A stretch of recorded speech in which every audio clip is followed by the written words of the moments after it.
కింద పడిన మనం తిరిగి మళ్ళా గెలవాల్సిన అవసరం ఉంది. కింద పడిన మనం తిరిగి లేయాల్సిన అవసరం ఉంది. ఓడిన మనం తిరిగి మళ్ళా గెలవాలా, గెలిచి తీరాలా.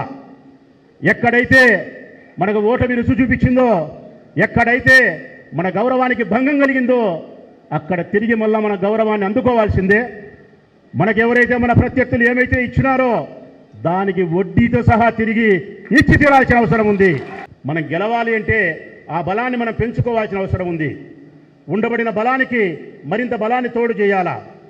ఆ టోటల్గా కాబడినటువంటి కార్యకర్తల సామూహిక బలంతో వారిలో స్ఫూర్తిదాయకమైనటువంటి మార్పులు తీసుకురావాలా. పార్టీ పట్ల చురుగ్గా ఉండేటట్టు నిర్ణయాత్మకంగా ముందుకు తీసుకుపోగలగాల. వాళ్ళు అంటూ ఉంటారు, ఇప్పుడు 3 పార్టీలు గెలిచిన వాళ్ళు 11 సీట్లే మీకు వచ్చినది, 11 సీట్లలో మీరు పులిందల ఎమ్మెల్యే అని చెప్పి మన నాయకుడిని ఎగతాళి చేస్తూ ఉన్నారు. నేను అడుగుతా ఉన్నా, ఈ అనంతపురం వేదికగా చేసుకొని ఆ మునవపి 3 పార్టీలను అడుగుతా ఉన్నా నేను ఒక మాట. 11 సీట్లే వచ్చేది మాకు, మరి 164 సీట్లు మీకు వచ్చినాయి. 11 సీట్లు వచ్చిన మా నాయకుని చూస్తేనే మీకు ఉత్సాహార్థాన్ని కదరా స్వామి మీకు.